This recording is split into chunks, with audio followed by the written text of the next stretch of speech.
Hello student, how are you. आज हम लोग फिजिक्स का टॉपिक पढ़ने वाले हैं। उस टॉपिक का नाम है oscillations oscillations oscillations and waves. Oscillations and waves, ठीक है।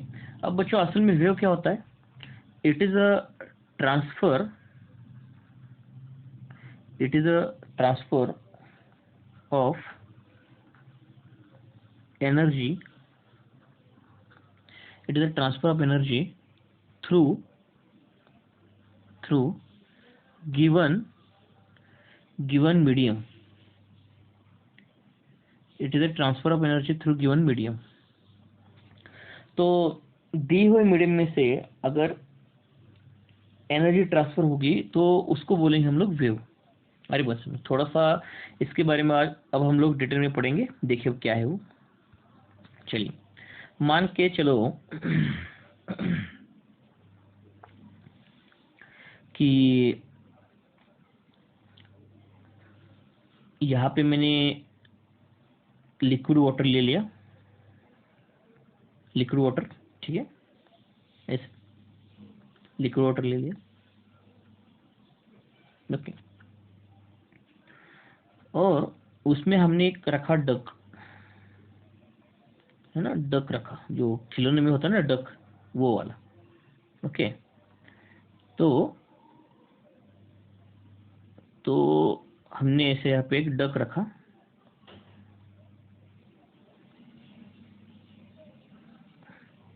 Okay, nice diagram. अब जो है इसको थोड़ा सा इसे, हाँ ओके, अब ये डक दिख रहा है। चलिए, ओके, पानी में बैठ गया डक। ओके, तो तो हम लोग क्या करेंगे,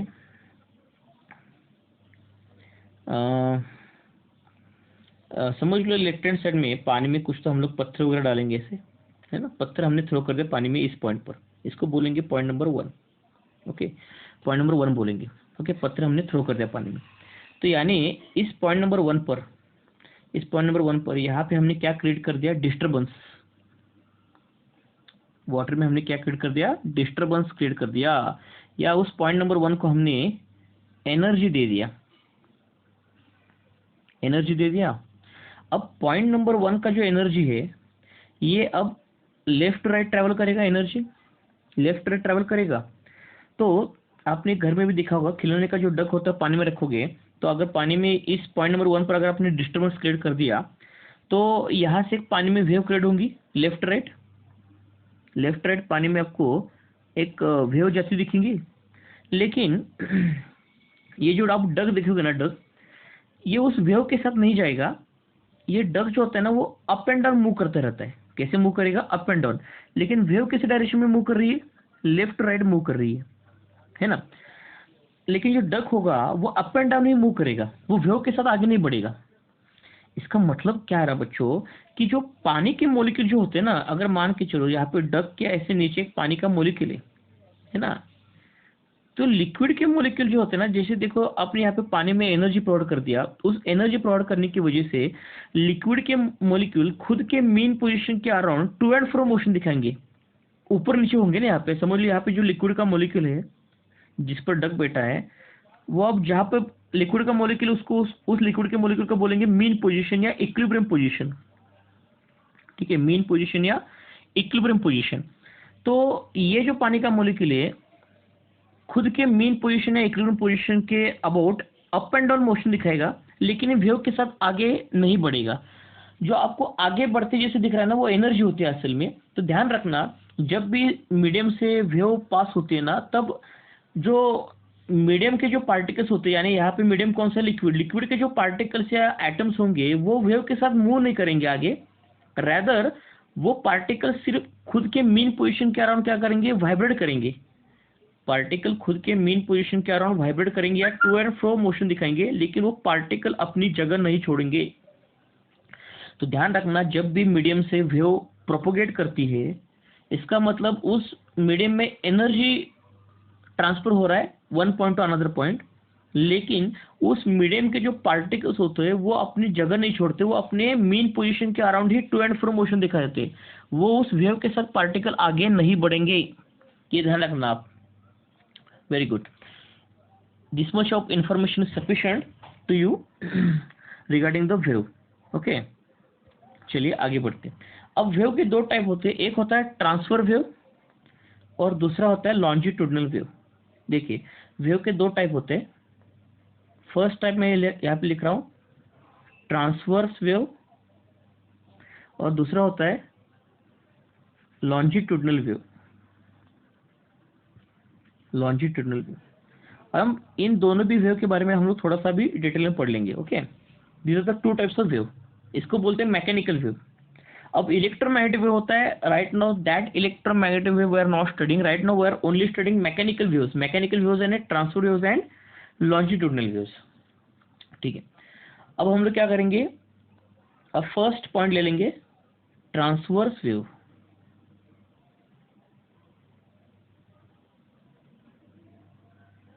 ट्रांसफर वेव, अब मैं आपको डायग्रामेटिकल दिखाता हूँ ट्रांसफर वेव असल में क्या होता है। समझ लो, ये मेरा वाई एक्सिस होगा और ये एक्स एक्सिस होगा। ठीक है, अब ट्रांसफर वेव क्या होता है ना, देखो आपको ऐसे दिखेगा। अब आप वो, मैंने आपको वीडियो में एग्जांपल बताया था, वो एग्जांपल याद करके देखो। उस एग्जांपल में मैंने क्या बताया था कि समझ लो इनिशियली हम लोग इस पॉइंट पर है, यहाँ पे अगर मैंने कोई डिस्टर्बेंस क्रिएट किया पानी में, तो wave left to right move होगा। तो मैंने अगर आपको पूछा कि what is the direction of propagation of wave, direction of propagation of wave जो यहाँ पे होगा वो कैसे होगा, लेफ्ट राइट और अलोंग इन एक्स डायरेक्शन होगा। किस डायरेक्शन में वेव प्रोपोगेट कर रही है या वेव ट्रांसफर हो रही है, इन एक्स डायरेक्शन। लेकिन ये जो आपको ब्लू कलर का जो वेव दिख रहा है उसमें उस मीडियम के पार्टिकल है, मान ली ये वाला पार्टिकल है, यहाँ पे एक पार्टिकल में दिखा रहा है ऐसे आपको, और यहाँ पे भी पार्टिकल दिखाऊंगे ना। तो बताओ, ये जो मीडियम के पार्टिकल होंगे ना, ये अप एंड डाउन मोशन दिखाएंगे। अगर ये पार्टिकल ऐसे ऊपर होगा उसके बाद वो नीचे जाएगा, ये पार्टिकल अब नीचे है उसके बाद वो ऊपर जाएगा फिर से नीचे आएगा, ये पार्टिकल अब ऊपर है नीचे जाएगा फिर से ऊपर आएगा। तो इस तरीके से आपको पार्टिकल का जो मोशन आपको दिख रहा है यहाँ पे वो अप एंड डाउन मोशन है, टू एंड फ्रो मोशन है। लेकिन पार्टिकल अपना मेन पोजीशन नहीं छोड़ रहा है, यानी खुद का ओरिजिनल पोजीशन पार्टिकल नहीं छोड़ेगा। समझ लो पार्टिकल ओरिजिनली यहाँ पे थे। ओके, पार्टिकल ओरिजिनली यहाँ पे थे। ओके, तो इसको बोलेंगे उस पार्टिकल का मेन पोजीशन। तो मेन पोजीशन का around particle up and down हो जाएंगे। तो ट्रांसफर वेव किसको बोलेंगे, अगर पार्टिकल का motion to and fro motion propagation of wave को अगर परपेंडिकुलर होगा तो उसको बोलते हैं transverse wave. So whenever particles are moving perpendicular to the propagation of wave, that wave is called as a transverse wave. Okay, अब transverse wave का सबसे आसान जो एग्जांपल है वो एग्जांपल हमारे पास गिटार के स्ट्रिंग होते हैं ना, गिटार के स्ट्रिंग। जैसे अगर मैंने मान लो यहाँ पे अगर ऐसे करके मैंने गिटार बनाया, ऐसे करके गिटार है ना, जो गिटार के स्ट्रिंग्स होते हैं ना, स्ट्रिंग्स ऐसे, तो आप स्ट्रिंग को कहीं भी अगर प्लग करोगे, यहाँ पे अगर मैंने मान के चलो स्ट्रिंग को ऐसे मैंने प्लग कर दिया यहाँ पे, तो स्ट्रिंग में क्या होगी, ट्रांसफर वेव्स क्रिएट होंगी, यानी वेव इस डायरेक्शन में मूव होगा, वेव यानी एनर्जी मूव होगा, और स्ट्रिंग के जो पार्टिकल्स होंगे वो अप एंड डाउन मोशन दिखाएंगे। स्ट्रिंग के पार्टिकल क्या दिखेंगे आपको, अप एंड डाउन मोशन दिखाएंगे। यानी स्ट्रिंग के पार्टिकल एक्चुअल में मूव नहीं करेंगे, वो अपनी जगह पर ही बने रहेंगे।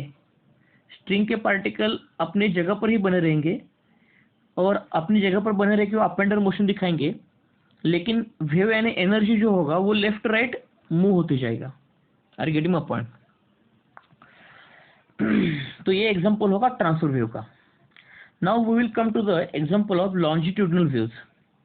अब लॉन्जिट्यूडनल जो वेव होंगी उसका सबसे अच्छा एग्जांपल है sound waves. Sound waves are longitudinal waves. Sound waves are longitudinal waves. Sound waves longitudinal waves होती है।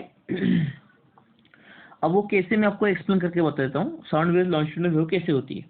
ठीक है, देखिए मान लो मेरे पास एक ऐसा स्पीकर सिस्टम है, मेरे पास एक ऐसा स्पीकर सिस्टम है। साउंड वेव जहाँ से क्रिएट होंगे ना साउंड, ऐसे स्पीकर सिस्टम है ना। तो जब इस स्पीकर से साउंड बाहर निकलेगा, साउंड एक एनर्जी होता है ना, वो भी साउंड क्या होते हैं बच्चों, ध्यान रखना, साउंड इज ऑल्सो एनर्जी, ठीक है। अब यहाँ से साउंड बाहर निकलेगा तो यहाँ पे क्या होता है ना, एयर होता है ना, और साउंड वेव्स एयर से पास होती है ना। तो मान के चलो इस स्पीकर के नजदीक कुछ एयर की पार्टिकल्स है, कुछ ऐसे एयर के पार्टिकल्स है। तो इसको मैं बोलूंगा एयर के पार्टिकल का फर्स्ट लेयर, एयर के पार्टिकल का फर्स्ट लेयर। और इस फर्स्ट लेयर के पार्टिकल को एडजेसेंट लेयर होगा एयर के पार्टिकल का, उसको बोलेंगे second layer of air particles. और उसके बाद आपको मिलेगा यहाँ पे third layer of the air particles, you'll get the third layer, third layer of the air particle आपको मिलेंगे। अब क्या होगा, जो साउंड वेव्स यहाँ पे आ जाएंगी तो उस साउंड की एनर्जी को पहले कौन गेन करेगा, फर्स्ट लेयर गेन करेगा। देखो यहाँ पे ब्लू कलर में आपको साउंड एनर्जी दिखा रहा हूँ, ये साउंड एनर्जी पहले ब्लू कलर के पार्टिकल गेन करेंगे। ओके, साउंड एनर्जी पहले साउंड एनर्जी पहले यहाँ पे फर्स्ट लेयर के पार्टिकल गेन करेंगे, फर्स्ट लेयर के पार्टिकल।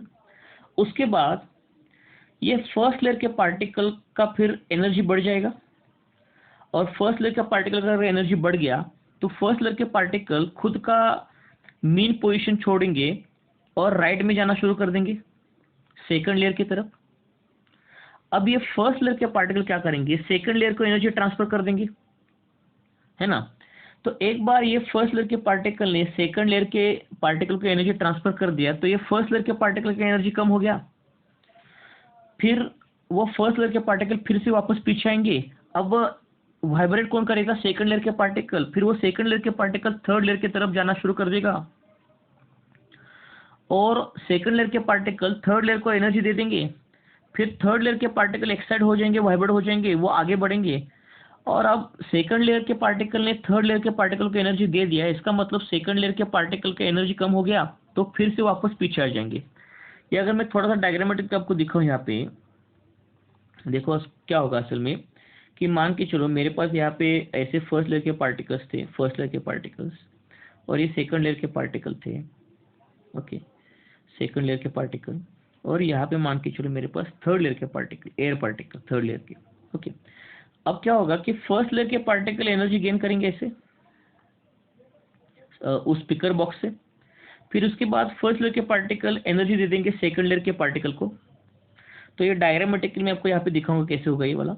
देखो थोड़ी देर के बाद आपको फर्स्ट लेयर के पार्टिकल और सेकंड लेयर के पार्टिकल ऐसे एक साथ दिखेंगे, और फिर यहाँ पे क्या होगा कि फर्स्ट लेयर के पार्टिकल से सेकंड लेयर के पार्टिकल एनर्जी को गेन करेंगे। सेकंड लेयर के पार्टिकल फर्स्ट लेयर के पार्टिकल से एनर्जी क्या करेंगे, आप गेन करेंगे, ठीक है, ऐसे एनर्जी गेन करेंगे। ओके, और अब देखो आप यहाँ पे क्या हो रहा है, असल में इस रीजन में अब पार्टिकल कोई नहीं है, इसका मतलब इस रीजन का फिर डेंसिटी क्या होगा, कम होगा, क्योंकि डेंसिटी का फॉर्मूला बच्चों क्या होता है, मास अपन वॉल्यूम ना। अब इस रीजन में कौन थे, पहले आप फर्स्ट लेयर के पार्टिकल थे, यहाँ से निकल के सेकंड लेयर की तरफ चले गए तो यहाँ पे मास कम हो गया, तो मास कम होने का मतलब यहाँ पे डेंसिटी कम हो गया। तो जहाँ पे डेंसिटी कम होगा उस रीजन को बोलेंगे रेयर फ्रैक्शन, रेयर फ्रैक्शन यानी आर, जहाँ पे पार्टिकल आपके नहीं होंगे, करेक्ट, जहाँ पे आपके पार्टिकल नहीं होंगे उसको बोलेंगे रेयर फ्रैक्शन। लेकिन अगर आपने इस रीजन को नोट डाउन कर दिया तो इस रीजन में मास बढ़ रहा है ना आपका, तो इस रीजन में आपका डेंसिटी फिर बढ़ जाएगा, और इस रीजन को बोलेंगे हम लोग, जहाँ पे डेंसिटी ज़्यादा होता है वहाँ पे उसको बोलेंगे कॉम्प्रेशन। क्या बोलेंगे उसको, कॉम्प्रेशन। और जहाँ पे डेंसिटी कम होता है उसको बोलेंगे rarefaction. Are getting my point. और जहाँ पे कॉम्प्रेशन होता है वहाँ पे आपका प्रेशर ज़्यादा होगा, और जहाँ पे रेयर फ्रैक्शन होता है वहाँ पे आपका प्रेशर क्या होगा, कम होगा। Are getting my point. और ये ऐसे चलता रहेगा, और थोड़ी देर के बाद क्या होगा कि फर्स्ट लेयर के पार्टिकल का एनर्जी फिर कम हो जाएगा, और सेकंड लेयर के पार्टिकल फिर एक्साइटमेंट आ जाएगा उनमें, और अब जो फर्स्ट लेयर के पार्टिकल का जो एनर्जी कम हो गया, एनर्जी कम हो जाने की वजह से अब वो फिर से वापस अपनी मेन पोजीशन की तरफ आ जाएंगे, लेफ्ट हैंड साइड में। तो आप कैसे दिखेगा, देखिए यहाँ पे मैं अगर डायग्रामेटिकली आपको दिखाऊं, अब देखिए ये फर्स्ट लेयर के पार्टिकल सेकंड लेयर के पार्टिकल के पास थे और ऐसे थर्ड लेयर के पार्टिकल थे। ओके, अब सेकंड लेयर एक साइड हो गया, अब वो सेकंड लेयर थर्ड लेयर की तरफ जाएगा। फर्स्ट लेयर की एनर्जी कम हो गया, वो अपने मीन पोजीशन पर आने की कोशिश करेगा, फर्स्ट लेयर मीन पोजीशन पर, क्योंकि पार्टिकल अपने मीन पोजीशन के अराउंड ही टू एंड फ्रो मोशन दिखाता है ना। Are you getting my point? अब ये सेकंड लेयर के पार्टिकल आपको थर्ड लेयर की तरफ जाते दिखेंगे। तो देखिए अब थोड़ी देर के बाद क्या होगा, सेकंड लेयर और थर्ड लेयर एक साथ आ जाएंगे ऐसे, और फर्स्ट लेयर के पार्टिकल वापस अपने मेन पोजीशन पर चले जाएगा। अब फर्स्ट लेयर के पार्टिकल वापस अपने मेन पोजीशन पर पहले जहाँ पे थे वहाँ पे क्यों चले जाएंगे? ये it is just like a rubber. जैसे आपने देखा होगा कि रबर जैसे स्ट्रेच होता है और वापस अपने ओरिजिनल पोजीशन पर आ जाता है अगर आपने फोर्स रिमूव किया तो उसी तरीके से ये जो पार्टिकल थे फर्स्ट लेयर के, वो उन्होंने स्पीकर से, यहाँ पे स्पीकर था वहां से उसने एनर्जी गेन कर लिया और आगे बढ़े, है ना। तो ये मीडियम एयर मीडियम इलेक्ट्रिक होता है ना, इलेक्ट्रिक रबर जैसे होता है। तो ये पार्टिकल आगे बढ़े, फिर उसने पार्टिकल की एनर्जी कम हो गया तो फिर वापस अपनी मेन पोजीशन पर वापस फिर से घर लौट आएंगे। Are you getting my point? तो अब वापस घर लौट के आएंगे तो इसका मतलब अब यहाँ पे रेयर फ्रैक्शन क्रिएट हो गया जहाँ पे सेकंड लेयर के पार्टिकल नहीं है। अभी रेयर फ्रैक्शन यानी लो प्रेशर एरिया और लो डेंसिटी एरिया। अब यहाँ पे क्या हो गया, सेकंड और थर्ड लेयर के कॉम्बिनेशन में क्या हो गया, प्रेशर ज़्यादा हो गया और इसको बोलेंगे कॉम्प्रेशन, जहाँ पे आपका डेंसिटी ज़्यादा होगा। Are you getting my point? तो अब देखो ये जो साउंड वेव ट्रांसफर हो रही है ना, तो साउंड एनर्जी होती है, तो यहाँ पे भी साउंड जो एनर्जी है ना वो एयर मीडियम से ट्रांसफर हो रही है। लेकिन अब देखो, अगर मैंने आपको क्लियर कट डेफिनेशन बताया कि साउंड एनर्जी कैसे जा रही है, लेफ्ट राइट जा रही है। साउंड एनर्जी कैसे जा रही है, लेफ्ट राइट। और आप मुझको बताओ पार्टिकल का डिस्प्लेसमेंट कैसा है, पार्टिकल का डिस्प्लेसमेंट कैसा है, वो भी लेफ्ट राइट है ना। तो इसका मतलब ये जो वेव है, अभी यहाँ पे जो आपको वेव दिख रही है उसका प्रोपोगेशन इस डायरेक्शन में है। तो अगर पार्टिकल का displacement is parallel to, particle का displacement is parallel to propagation of wave, तो उस वेव को बोलते हैं हम लोग लॉन्जिट्यूडनल वेव। उस वेव को क्या बोलेंगे हम लोग, लॉन्जिट्यूडनल वेव। जब पार्टिकल का डिस्प्लेसमेंट वेव की प्रोपोगेशन को पैरेलल होगा तो उसको बोलते हैं हम लोग लॉन्जिट्यूडनल वेव। लेकिन ट्रांसफर वेव में कैसा था कि पार्टिकल का जो मोशन था, पार्टिकल का जो मोशन था वो वेव की प्रोपोगेशन कैसा था, परपेंडिकुलर था। और लॉन्जिट्यूडनल वेव में पार्टिकल का डिस्प्लेसमेंट वेव की मोशन को कैसा है, वेव की प्रोपोगेशन को कैसा है, पैरेलल है। तो इसका मतलब यहाँ पे अगर हम लोग समराइज करेंगे तो आपको यहाँ पे दिखेगा जो ट्रांसफर वेव्स है उसमें, जो ट्रांसफर वेव है उसमें अगर मान के चलो वेव जा रही है लेफ्ट राइट, ये डायरेक्शन ऑफ प्रोपोगेशन वेव होगा ट्रांसफर वेव का, तो पार्टिकल का मोशन इसको कैसे होगा, परपेंडिकुलर होगा। तो इसको बोलेंगे motion of particle, motion of particle, correct. लेकिन अगर साउंड वेव्स के केस में अगर देखेंगे तो समझ लो साउंड एनर्जी जा रहा है लेफ्ट राइट, किस मीडियम से, एयर मीडियम से। तो यहाँ पे अगर साउंड वेव जा रहा है लेफ्ट राइट एयर मीडियम से, साउंड वेव जा रहा है लेफ्ट राइट एयर मीडियम से, देखो यहाँ पे मैंने अगर लिखा साउंड एनर्जी जा रहा है लेफ्ट राइट एयर मीडियम से, लेकिन एयर के पार्टिकल का बच्चों डिस्प्लेसमेंट कैसा आ रहा है, एयर की पार्टिकल का जो डिस्प्लेसमेंट है वो भी लेफ्ट टू राइट है ना। एयर के पार्टिकल का डिस्प्लेसमेंट कैसे, लेफ्ट टू राइट है। इसका मतलब अगर किसी भी वेव के प्रोपोगेशन को अगर पार्टिकल का मोशन पैरेलल हुआ तो उसको बोलेंगे हम लोग लॉन्जिट्यूडनल वेव। तो ये केस हमारा हो गया लॉन्जिट्यूडनल वेव का और ये हमारा केस हो गया ट्रांसफर वेव का। Thank you so much.